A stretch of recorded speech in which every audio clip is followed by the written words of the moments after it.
Good morning, it's Wednesday the 6th of July and this is your daily outlook. The euro plummeted yesterday after rating agency Moody's cut Portugal's sovereign rating by 4 notches to Ba2. Moody's explained the downgrade to a non-investment territory by emphasising on the high possibility the country will require a second round of financial bailout. The outlook on Portugal's rating remains negative, raising fears that Portugal may follow Greece and fall into a deep debt crisis. Further pressuring the euro is comments by rating agency Standard & Poor's that a debt rollover plan for Greece puts the country at risk as it may cut the country's rating to a selective default.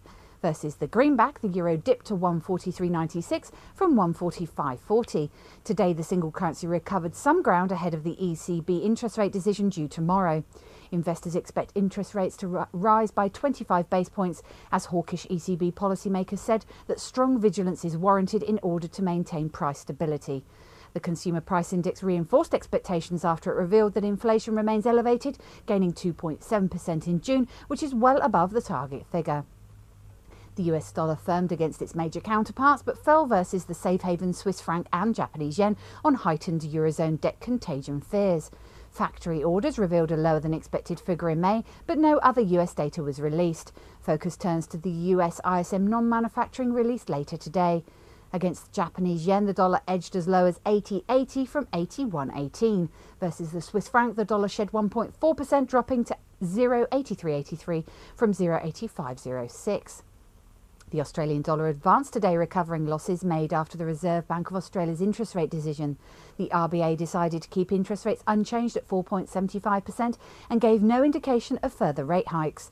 The Aussie remains supported ahead of the jobs data tomorrow, which is expected to show a significant increase in the number of employed people in June. Against the dollar, the Aussie dipped to 107.32 from 106.63. Sterling edged higher yesterday after PMI services data unexpectedly rose in June. Today, sterling declined ahead of tomorrow's interest rate meeting by the Bank of England. The prospect of additional quantitative easing is alive as the UK economy is struggling to escape recession.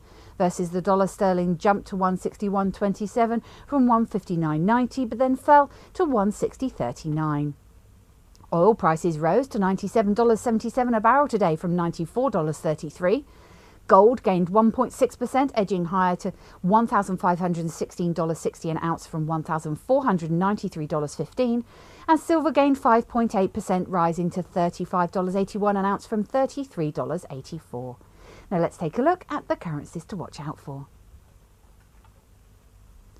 The euro-dollar pivot point is at 144, with a preference to enter into long positions at 144.10. The dollar-yen pivot point is at 80.80, with a preference to enter into long positions at 80.80. The Aussie dollar pivot point is at 107.50, with a preference to enter into short positions at 107.50. The sterling dollar pivot point is at 160.25, with a preference to enter into long positions at 160.35. And the dollar CAD pivot point is at 0.9650, with a preference to enter into short positions at 0.9650. Now let's have a look at commodities. The oil pivot point is at 95.65, with a preference to enter into long positions at 95.65. The gold pivot point is at 1500, with a preference to enter into long positions at 1500. And the silver pivot point is at 34.80, with a preference to enter into long positions at 34.80.